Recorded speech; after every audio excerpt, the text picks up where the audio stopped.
Hello, everyone, and welcome back to Superannuated Starman. This is episode 2, and I'm your host, Sean Ryan. Back with me is Chris Duerksen. How you doing, Chris? Wonderful. How about you? I'm doing fantastic, and today we're going to be discussing Kirby's Adventure on the Nintendo Entertainment System. But first, you're going to start us off with a brief history. Sure. Kirby's Adventure was originally released in Japan on March 23rd, 1993, in North America on May 1st, 1993. It is the second installment in the Kirby series. It's a follow-up to Kirby's Dream Land, which was originally released on Game Boy in 92. It's the first Kirby's Adventure is the first Kirby's to feature his copy abilities mechanism, which defines every Kirby game from here on out. So besides the release dates, one thing I think is a big deal is the fact that I like when publishers like to give previous gen consoles another chance. Because one thing to keep in mind, the Super Nintendo was released in August of 91.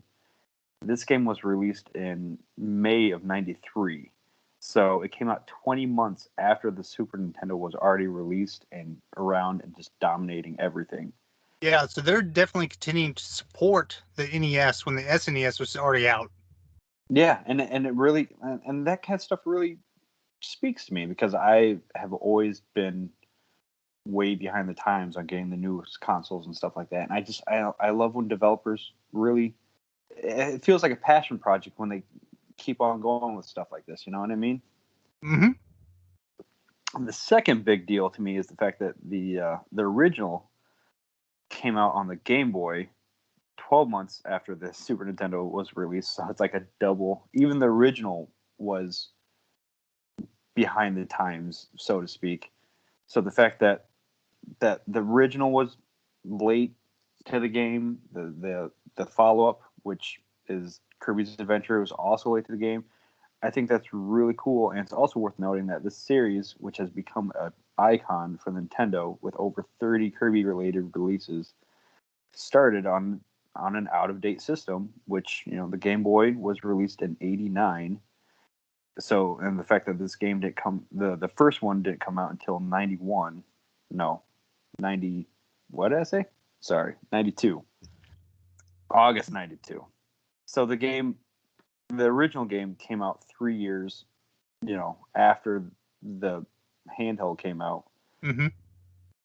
And just the fact that it all started, everything's kind of behind the times on everything. And then the fact that the follow-up came out. Oh man, I am butchering this. No, you're doing good. So right. you're right. It is pretty interesting that the first game came out on the Game Boy, but then they decided to release it on the regular Nintendo when the SNES was already out. But they went ahead and later made several games for the Super Nintendo. Yeah. And one thing that's cool is the Super Nintendo game. Even the one that came out, the first one that came out on the Super Nintendo, didn't come out until the same month that the N64 came out. So the Kirby series was really, it feels like a passion project where these guys wanted to make this game come out, and they didn't care about it being on the current, you know, the next gen consoles. They were sticking to it, and the whole game really started off, like, if you read the history of the game, they're talking about, like, the whole premise of the game is that they just wanted to make a game that anybody could enjoy and anybody could play. And I think it's great, you know, like, it really shows the love there, you know. Absolutely, and it's definitely a game that anybody can pick up and play all the way through if they wanted. Yeah, for sure. I mean, it is a very I'd say it has a very low entry point. You know, like it's not like the original Mario games where they are, you know. And here I am comparing everything to Mario again, but it's not like the original Mario games where it's like a skill check right away. You know, like the Kirby games do kind of ease you into it, and it really creates accessibility for anybody. I definitely agree with that. So talking about it being, go ahead. Oh no, I was just gonna go for it. I was going to say, to add on, you talking about it being a passion project, You had Masahiro Sakurai, who was the creator of Kirby, but today he's probably best known as being the creator of the Super Smash Bros. Series. He was the director working alongside Shigeru Miyamoto, who is a legend in the video game industry, and especially Nintendo. So Shigeru Miyamoto had enough confidence in this game that he was willing to produce underneath Sakurai and alongside Satoru Iwata, who unfortunately passed several years ago. They together felt that there was enough heart in this game that they could put it out on the Nintendo and it could do well. I think it's also interesting to note that Iwata not only did some producing, but he also did a lot of programming as well. And Oh, go ahead. oh no, I was just gonna say, like, speaking of the programming, because of the fact that this game also it was so late in the game for the Nintendo consoles, the fact that the fact that the console had been out so long is that they really were able to take advantage with just how familiar they were with the console and with the programming, and they really didn't waste a single bit of programming or data, like whatever you want to call it. Like they were able to just really take advantage of how well they knew the Nintendo console at that time. You're absolutely right, and they threw everything, including the kitchen sink, in this. Kirby's Dream Land is the largest licensed Nintendo game ever made, weighing in at over 6 megabits. For comparison, Super Mario Bros. 3 comes in at less than half of that. Oh So, wow. yeah, so Super Mario Bros. 3 was absolutely a revolutionary time, and Kirby's Dream Land is just phenomenal in so many different ways that we're going to talk about later. Mm-hmm. All right, so I think that that's it for the history. Let's take a quick break, and then when we come back, Chris, you can start us off with your memories of Kirby's Adventure.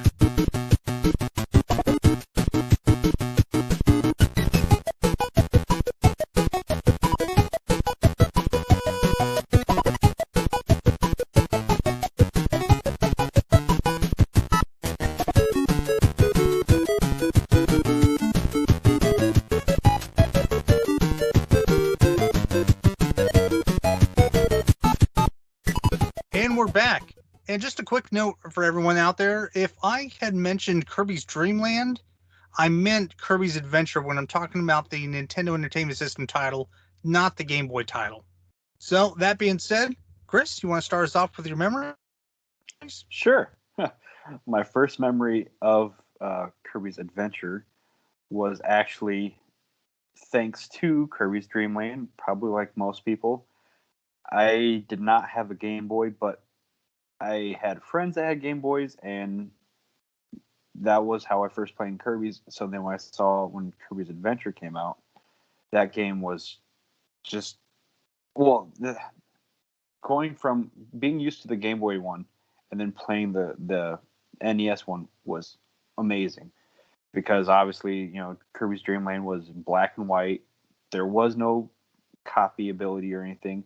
So when I finally, I truly, like, as a little kid, I was expecting Kirby's Adventure for the NES to basically just be Kirby's Dream Land with color, and it wasn't at all. Like, the extra abilities in there, like the copy ability, completely gave the game a whole new feel. And plus, and also, like I mentioned previously, I mean, the game came out so late, and they were able to tweak or take advantage of their knowledge of the NES. Like, it really showed through just right away. Like, as soon as you play the game, you knew. I just, even as a kid, I remember just feeling like, as soon as I played it and put it in the first time, it didn't feel like other NES games. It was on par with Super Nintendo games, and it was so polished and so cool, and they really they really took advantage of everything they were able to add in this game.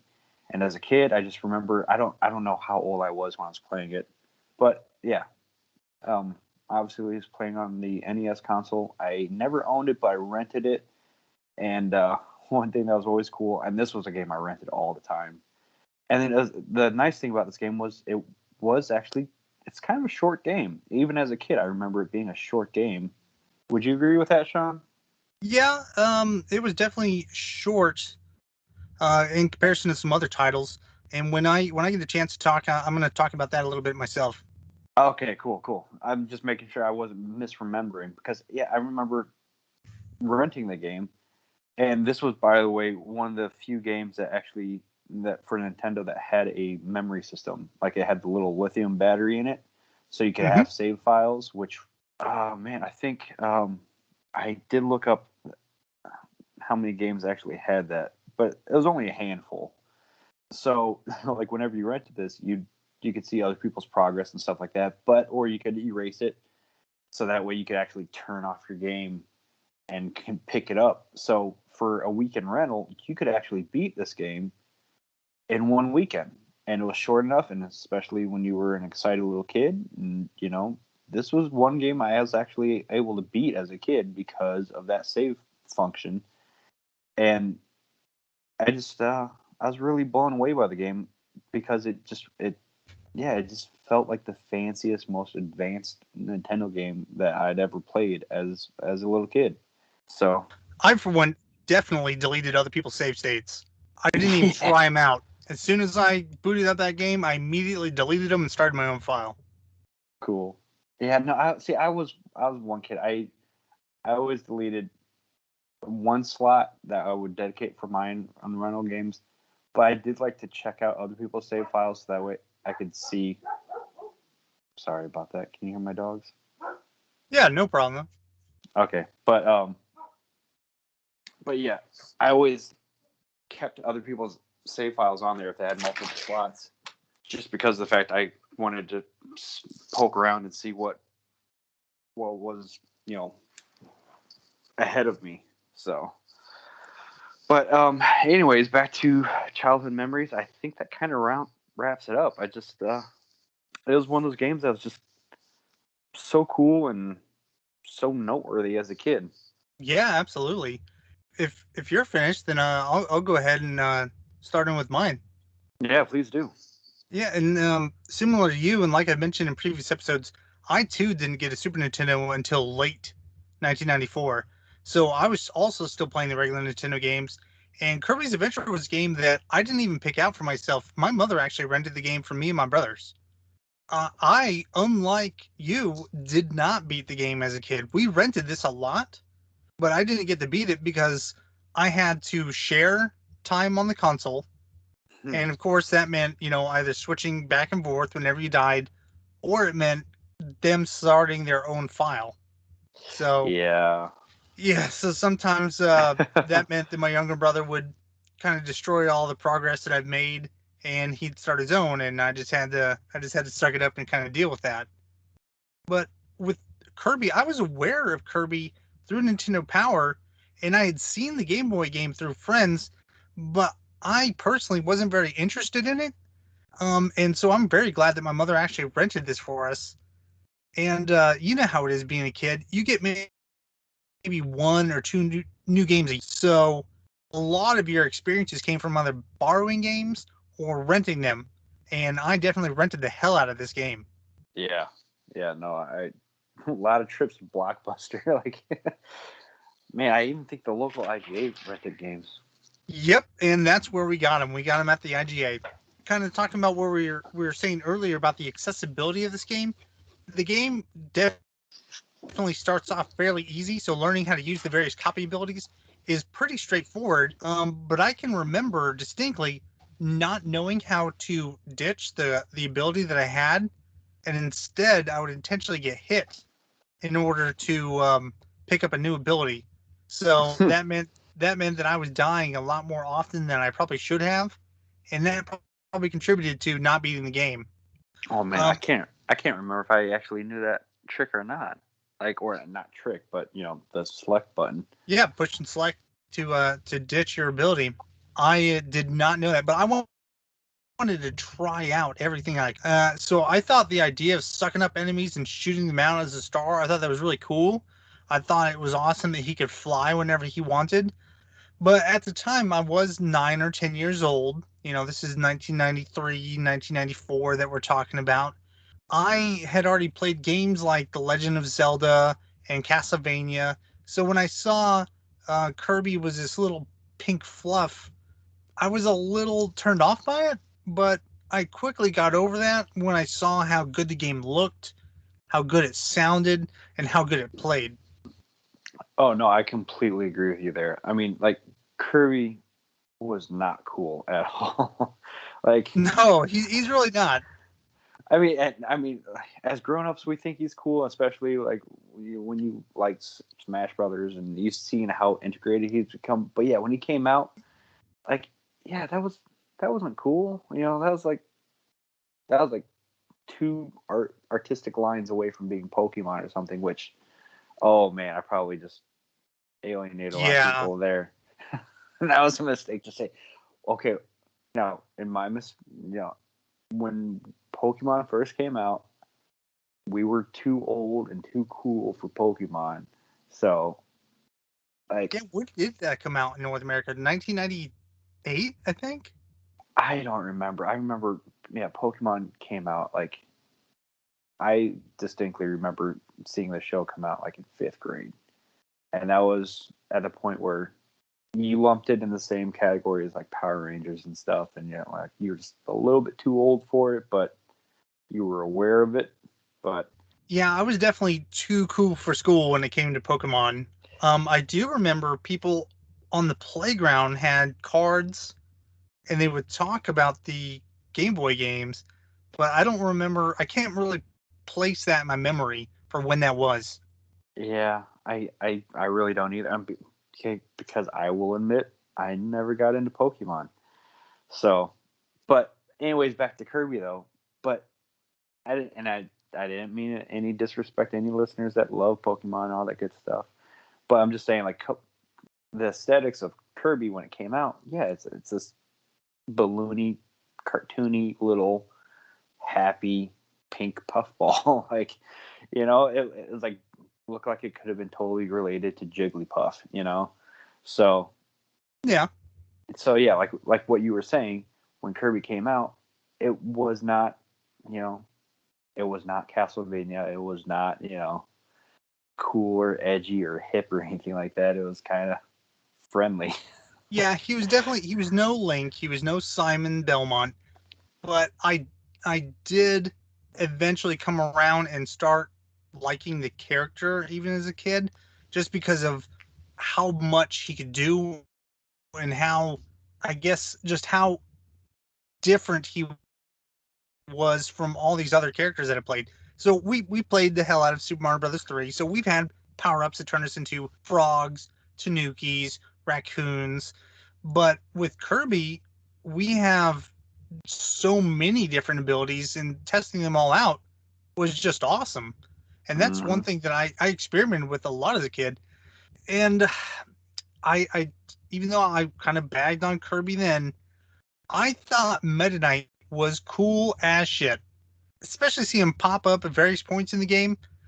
I never got to him as a boss because I either wasn't very good at the game or I had to give it up to my brother or like I said I was intentionally getting hit to experiment and try new copy abilities. Mm-hmm. Yeah, but Kirby's Adventure was a game that really kind of set me up for success. Like you said, it's one of the top tier NES games. And when you compare it to what was coming out on the Super Nintendo, it was not very far behind in my view. And I mean, you know me, I like to compare everything to Mario.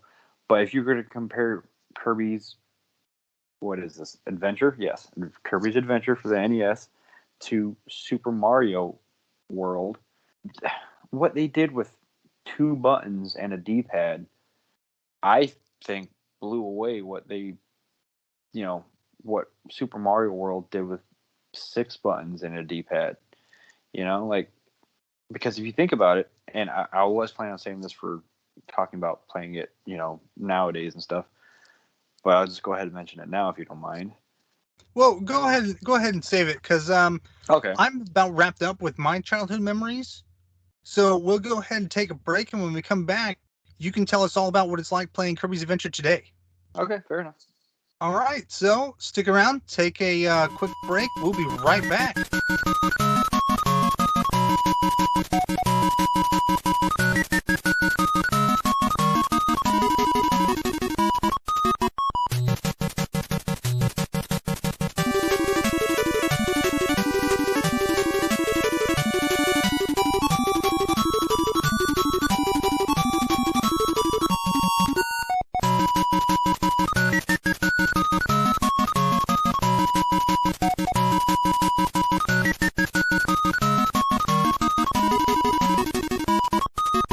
And welcome back. So, Chris went ahead and he talked about his childhood memories. I talked about my childhood memories. And Chris, I want to pass it off to you. And I want to hear what it's like replaying Kirby's Adventure today. What type of system did you play it on? How'd you feel? Tell us all about it. So I did play it on the Nintendo Switch with their little NES built-in emulator thing, but I will admit I did not. I did not use the little rewind thing just because of the fact that I didn't want to ruin the experience of it, because I do think this is such a beautiful game. You wanted to capture the feeling like you did when you were a kid. Exactly. Like I didn't mention this when we did Donkey Kong last week, but yeah, I used the replay a lot because that's such a hard game. But on Kirby's, I didn't want to. Like I there were a couple spots where I did just to see if I could, like, because there are those spots to get like to the secret areas, like that you have to have the timing down perfect for, and we've only been playing this game for a couple weeks. I wasn't going to spend 2 whole weeks just trying to get to one secret area or anything like that. So I used the replay to try different combinations or try different abilities in different areas just for experimental purposes. But as far as the playthrough of the game, played on the Switch, played beautifully. One thing I noticed, like I was about to mention before, is the fact that, yeah, if you compare it to other games that were out at the time, like Super Mario World, what they did with a D-pad and 2 buttons was amazing. I big thing for me is the double tap to run instead of holding down a button to run like you do in Mario games. It's a double tap to start sprinting, which I think is great. Pushing up to fly, to do like a jump and fly, kind of reminds me of how Smash Brothers is. The fact that the jump and fly are both 2 different buttons, I thought was cool. The down slide thing, and of course all the ability, like the vacuuming. The fact that they did all that with just 2 buttons and a D-pad was just amazing. They really give you so much control with so few options that the game is just really, I think, I would say ahead of its time, but it wasn't, because it was at the end of its time. But yeah, no, it still plays through great. I really recommend 10 out of 10. Anybody that hasn't played this one, please replay it. I've mentioned before how some Nintendo games feel aged and feel old. Kirby, to me, still holds up. That could be because I've got a little bit of nostalgia for it, but I honestly think anybody who hasn't ever played this game before could still pick it up and appreciate it and take it for the beautiful game that it is. It is. I did notice playing it through as an adult. Like, I noticed it as a kid too, but playing it through as an adult, it is a short game. To me, it is. The levels are very quick, and each world is also very quick. If you were to compare it to Mario 3, like Mario 3 just feels, 5 times longer than this game does, which is also kind of funny because this game features the battery saving feature, which Super Mario Bros. 3 does not. Exactly, and this is such a short game, and the fact that they gave you the option to save is just kind of funny. It's kind of weird that way. But at the same time, also as a kid, like I never realized as a kid that if you 100% the game, it unlocks extra modes, and after you beat it, you can play like wow, what is it? The boss rush mode, or like Mm-hmm. what do they call that? Yeah. Boss rush. So yeah, so I mean, there is kind of like an end game content for this game, and there's things to do that once you beat the game, to try to go back and try to find all the secrets and try to 100% the game, which games like Mario 3 and other, they didn't care if you 100%ed it or not. I think that almost sums it up as far as my thoughts on playing it as an adult. But I did want to ask you if this is appropriate time, but I was going to ask you, there are 24 different abilities, and as an adult playing it recently, what's your favorite ability now? So, so as an adult, Cutter is probably my favorite ability, and I say that because you can get it early, you can get it often, and it gives you kind of a ranged attack. Whereas you have stuff like Needle or Hammer or Ice or Fire, and some of these other ones that don't really give you too much range for your character. But Cutter allows you to just whip out those blades and defeat enemies, you know, pretty far away from you, kind of keep them off of you, because there can be some overwhelming times. Yeah, and this is that does give me the realization. This game is not like other kind of fighting games where, like, in this game, with the exception of bosses, everything goes down one hit. It doesn't matter what ability you use. Mm-hmm. If you hit it with an ability, it will die Well, in one hit. there are mini bosses. Right. Well, yeah. But yeah. With the exception of, or yeah, I should say the mini bosses and the bosses themselves. But yeah. But like as far as the normal mobs or whatever you want to call them, the normal enemies throughout the stage, yeah, they all go down in one hit. So yeah, I mean that's it, and that really kind of, I don't know, kind of cheapens the abilities when I think about it, and I didn't realize that until just this moment. But yeah, like you can use Cutter and hit them from basically like 5 squares away, whereas I, I for I don't know why, but even now, like one of my favorite abilities was backdrop because it makes you feel like a WWE wrestler or something.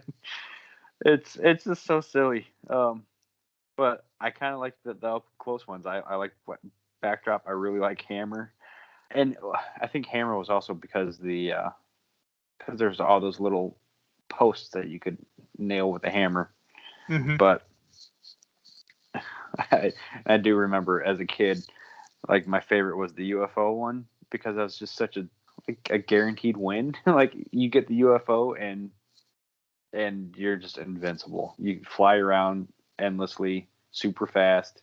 You can blast things and hit it And with you a don't mega get that till cannon. much later on in No, the but you game. could take it out. But once you got it, like as an adult, when I got it, I was like, oh yeah, I completely forgot about that as an adult. And when I got it this last go through, I was like, oh, this is so cheap. This is so cheap. But yeah, so yeah, that sums it up for me. But what about you playing it? So I played it on a NES Classic Edition, but I have replayed the game since I was a kid, and I played it on the 3DS as one of the 3D classics, and I have to say that it looks amazing in 3D with that pop out look to it with all the different layers. The game looks phenomenal, and even still, outside of the 3DS, I think that the game looks great. But I do recommend trying it out if you have the ability. If you own a 3DS, there's something about the game that's played in 3D that just is very magical and something that everybody should try. It's also available through Virtual Console on the Wii and Wii U, and like you mentioned, it's with the Nintendo Switch Online package, and was even remade for the Game Boy Advance as Nightmare in Dreamland. Now, did Nightmare in Dreamland? Do you know if that had extra stuff in it too, right? I never owned the game, so I don't know. Yeah, I didn't either. I think it had something extra, but I'll definitely have to check out the 3DS one because that sounds pretty cool. It is phenomenal.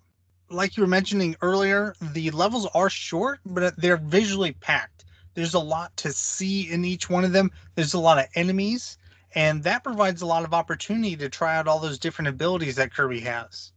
So Mm-hmm. that's one of the reasons why I never got very far, because I had to try and check out every single enemy. Even the ones that didn't give me any power ups early on in the game, I tried them out later on in the game, and maybe it would change. It didn't, but I still had to try it out. Visually, the game looks amazing. The colors are bright. They really stand out in the comparison of a lot of other games that I enjoy on the NES. Um, I want to mention the towers in World 3, the butter building.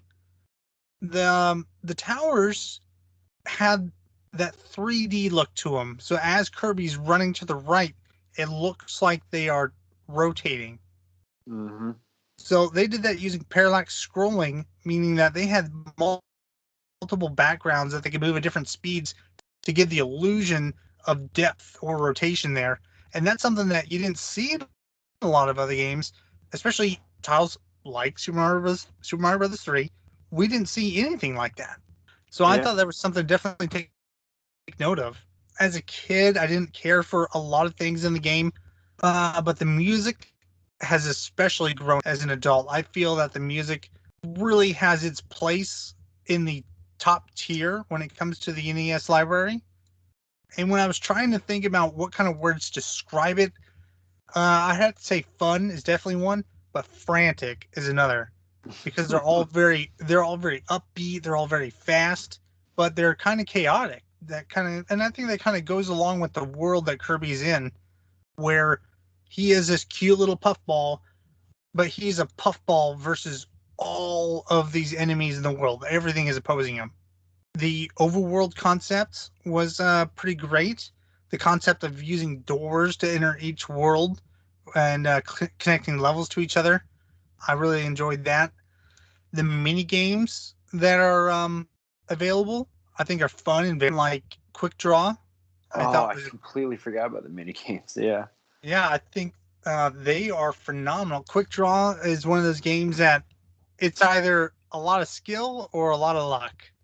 Okay, now I will admit I did use the rewind option to because as a kid I think I can never beat Quick Draw, I and even never as beat an Quick Draw. adult, yeah, even as an adult without the rewind, I couldn't beat it. So I'm like, what happens when you get to the end? So I use the rewind thing. You get one life. You get one extra life for having the best reflexes on the planet. You get one extra life. Well, towards the end, those extra lives come in handy. Oh yeah. And oh, by the way, the speaking of the mini games, the that vending machine, the claw game, Yep. I hate that one. You hate that one. That's one of my favorites. I Oh always go for the little Kirby's yeah, because trying to pick up the big Kirby, it for me it fails every single time the first time. and that was another one. Oh dude, even that was another thing that I as a kid, you always go for the small ones because that was the only one you could count on. I never got a big one as a kid, and I never got a big one until I used the rewind option on the Switch to get the big one. And I did it once. I think it gives you 3 lives instead of just one. I think But it's just two. is it two? Yeah. It wasn't that big of a bonus. I was like, what are you? Because you have to get that thing perfect. Like, oh, that is not the Yeah, that reward versus effort is not equal. yeah, it's definitely not there. In addition to those mini games, you have the museum, which I think is a great way to house those abilities or power ups, so the player can grab exactly what they want or need for the levels coming up. So there was a couple levels.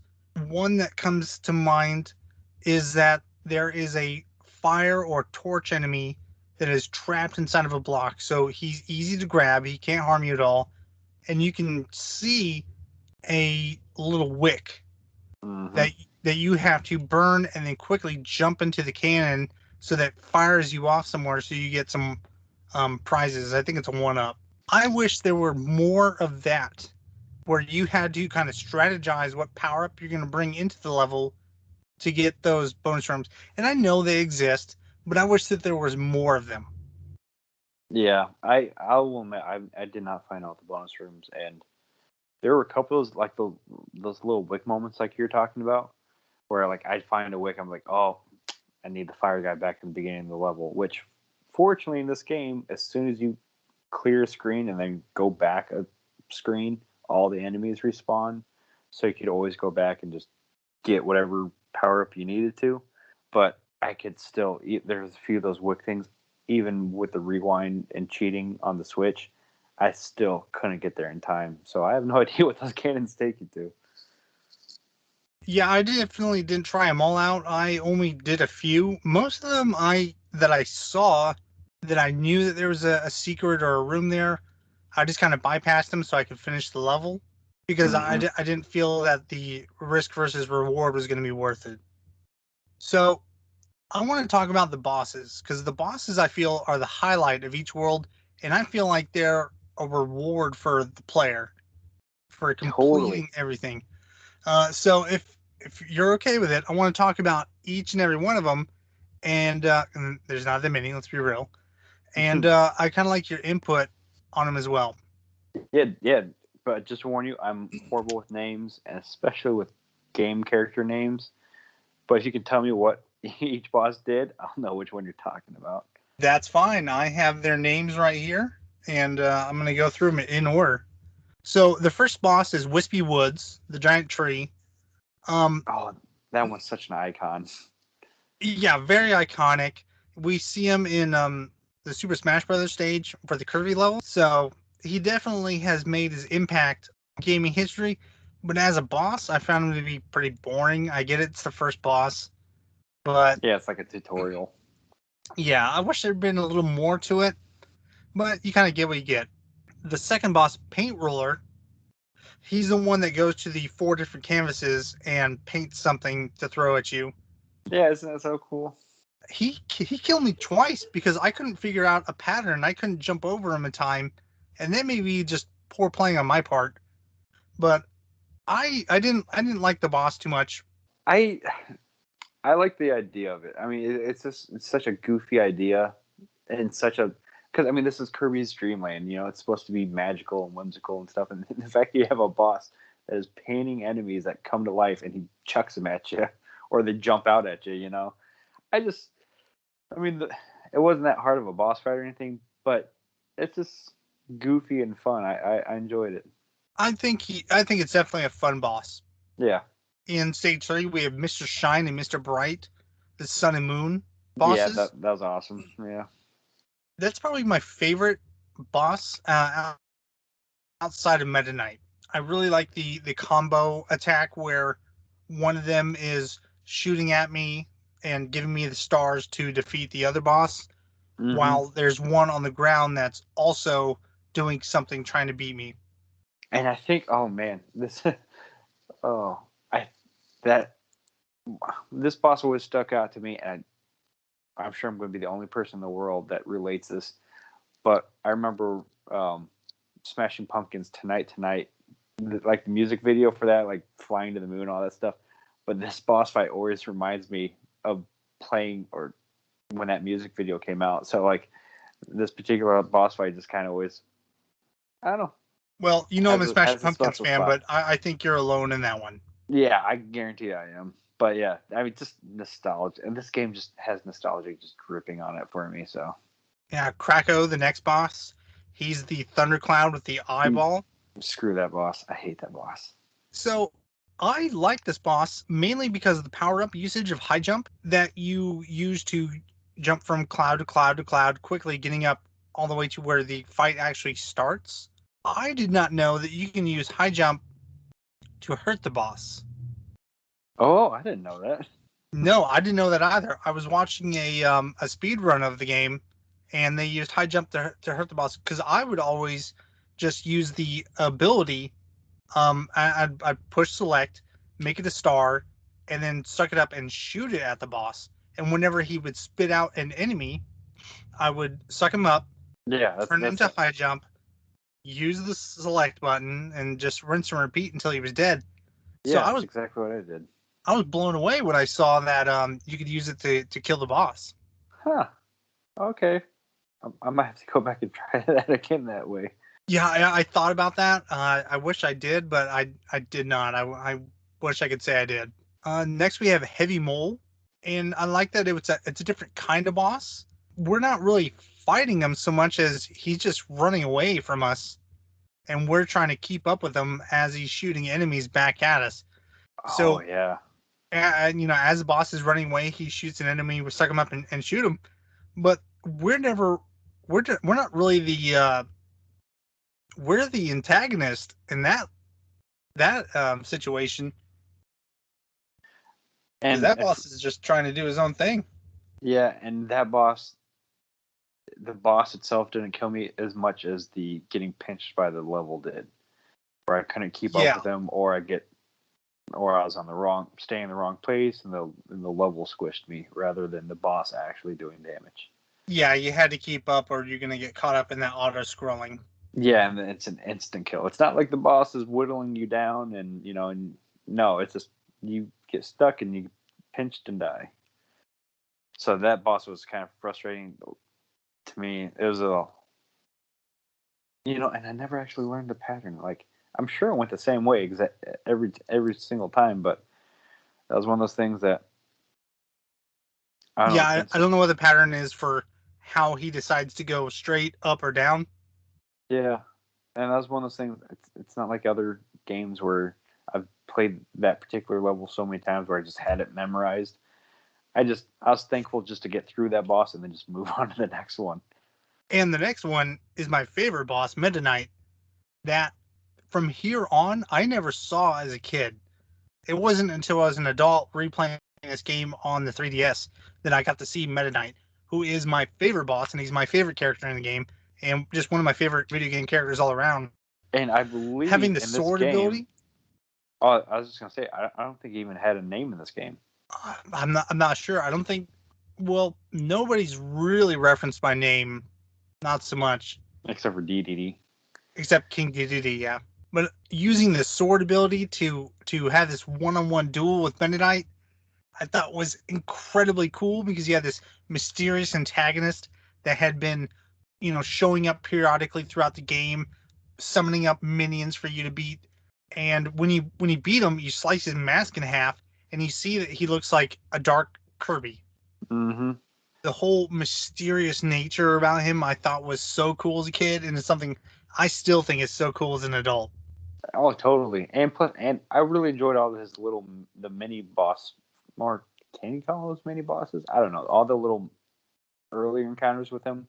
Yeah, where he With sends his those, minions in. yeah. I like those little stages. They're fun, and like you mentioned, they are one-hit kills, but you have two or three of those enemies working together trying to kill you, and if you're not careful, they can easily do that. Oh, and I believe those actually towards the end of the game do become two-hit kills, where you had to hit them twice. I think I think it's the very last time that you fight them in the game. The first time, like they're all one-hit kills, and then at the very end, you think it's going to be a one-hit kill, and it can catch you off guard because they turn into two-hit kills, I believe. I don't remember, and I didn't write it down in my notes. I could be wrong about that. No big deal, because that's what this podcast is all about. It's all about just talking about the game. We're not here to be experts on it. We do a little bit of research about the history of the game, and we do replay them so that we know what we're talking about as we revisit it. But if we get something wrong, we get something wrong. But anyways, so yeah, Meta Knight was awesome. Oh, he's so awesome. And so after Meta Knight, the next boss is King Dedede, Which which I think is awesome. That was my favorite fight. he was your favorite fight. I thought Yep. he was a really great fight with his near identical Mm-hmm. abilities that he can suck things up, he can float, and especially the first time I played him, I thought it was really surprising. And then he also has the hammer. King Dedede was kind of this, how do I put it? Clone. Yeah, with And which I think is kind of funny because Meta Knight looks like you, like literally same size, looks like you. It's yeah, the Nega Kirby, and then but doesn't have your skills, and then you fight DDD, who's this big goofy looking, what is he, penguin? I think he's a penguin. I have no Some idea. sort of big, goofy, cartoony looking bird. Big, like, when I say big, for anybody who's never beat him, if you were to stack Kirby, because keep in mind he's like a little ball, so King Dedede is probably like 6 times the size of you, and then you're fighting him, and he's got all the same abilities as you. He can float. He does the little vacuum suck and everything. Like, it's just, that was my favorite fight, and that's a nice long fight too, because all the other boss fights are kind of quick. Dedede, I don't know. It's long enough to be enjoyable. But I liked him. He's fun.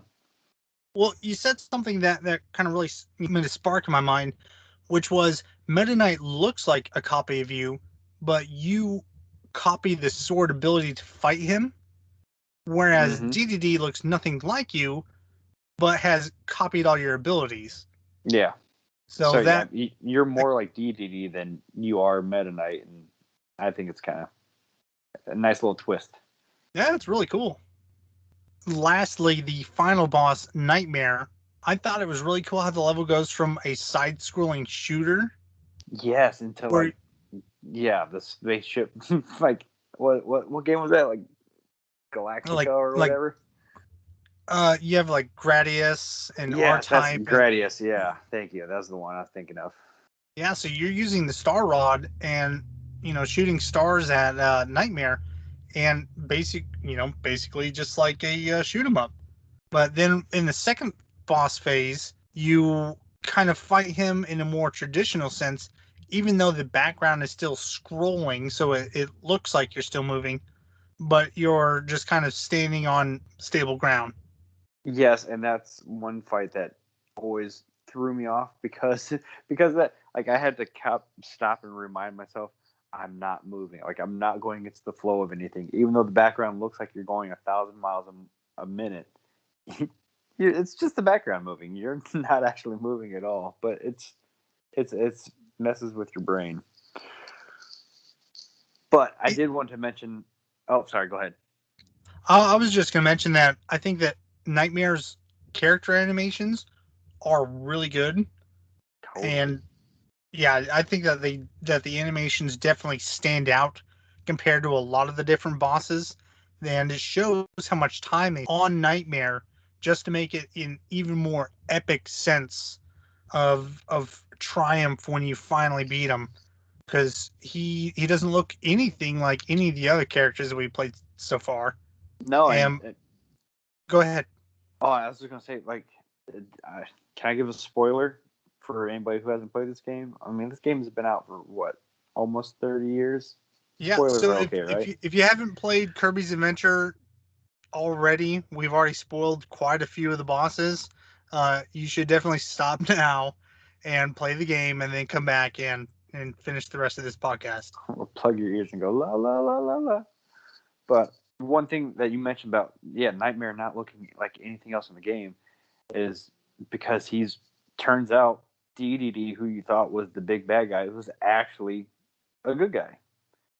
And Mm-hmm. in the storyline, he's actually, the only reason he's keeping the Star Rod away is because he's trying to hide it from Nightmare, because he's also afraid of Nightmare. Like, and so DDD is this big cartoony looking guy, and the whole game is very cartoony and dreamlandish and everything. And then you have Nightmare, who's not cartoony at all. Looks like a cosmic vampire demon spawn thing. Oh, and by the way, the first fight, for the first part of the Nightmare fight, did you know that there's a timer on that? That, No. yeah, if you suck at that like I did, you actually, if you take too long doing the little Gradius part, did I say that right? What was the name of that game? Yeah. Yeah, okay. During that Gradius part though, if you take too long, you bottom out, you run out of space, and you crack, like, you get pinched by the level. Did But not know that. that's yeah, it had a basically a built-in timer for it, and I thought that was really neat too. Absolutely. The bosses of this game are really phenomenal, and like I said, are the highlight of each world. And beating them really kind of felt like an accomplishment and an achievement in the game. Oh, and speaking of that accomplishment and achievement, it kind of kind of give me like a little bit of Mega Man feeling. The fact that you could suck up the bosses after you beat them and get your like the superpower. Mm-hmm. And even though most of them were only you could only use them once or a few times, but yeah, each boss fight you hurry up and spit your power out. The whatever you know common one that you were carrying around or using to beat the boss, you beat the boss and you could hurry up and suck the boss in and then turn into like Super Kirby, and which I thought was another highlight of all the boss fights. Yeah, I didn't even think to mention that. Yeah, I didn't think of that either. But yeah, and each, by the way, when we went through each boss fight, yeah, each of them is unique and each of them gives their own um, hard to come by superpower. You can get them in other places, some of them in other places, um, but yeah, each boss is worth sucking up their power for. Totally. Oh, and one great thing, speaking of the boss fights, I hope I'm not interrupting you too much, No. but I love the fact that before you get to DDD, you get to replay through all the bosses again. Like you're going through that tower, you get to revisit each one. Like so, it's really nice. It's fun. Yeah, the game really kind of sets you up for success in the very end, where you do that boss rush and kind of get a chance to relive the highlights of the game. Mm-hmm. And pick whatever power you want going into it, because that's the other thing you can totally decide which superpower you want or copy ability, whatever you want to call it, what you want to take into the final boss fight. Because you have this, here's all the best abilities. You can pick which one you want. Such a great game. Beautiful game. It really is. Well, I think that's going to wrap it up for me for my thoughts on replaying Kirby's Adventure as an adult. Did you have anything else to add? No. And again, please, if you have not played this game, please do. I mean, you will appreciate it. All right, then let's take our final break, and when we come back, we'll give our final thoughts, and then we will discuss what's going on next in the podcast. Enjoy a break, and we will be right back.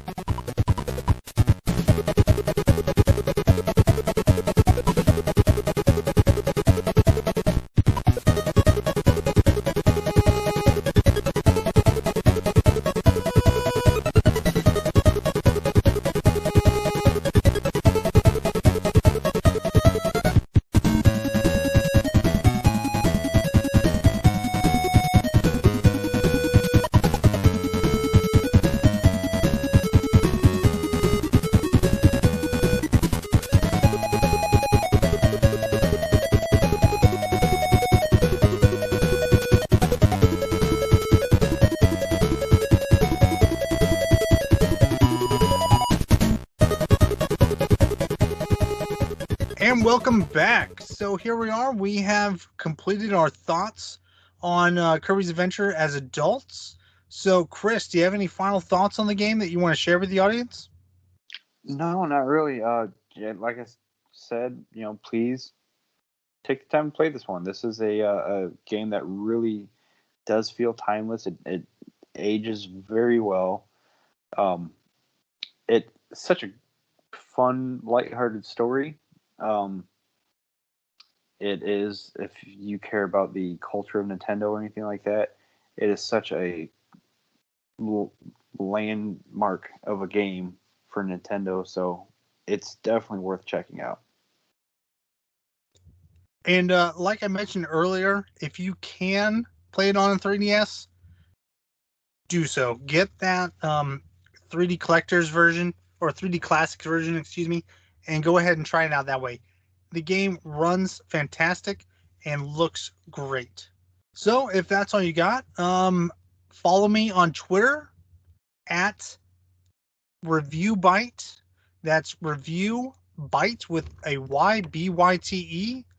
The podcast is also available on iHeartRadio if you want to check that out. And Chris and I are going to be discussing The Legend of Zelda: A Link to the Past for the Super Nintendo for the next podcast. So look forward to that. Chris, is there anything you want to say before we sign off? No, have a great evening, great day. Thanks for listening. Thanks, Sean. Thank you, man. And thank you to everyone out there that's decided to go ahead and listen. Have a great one.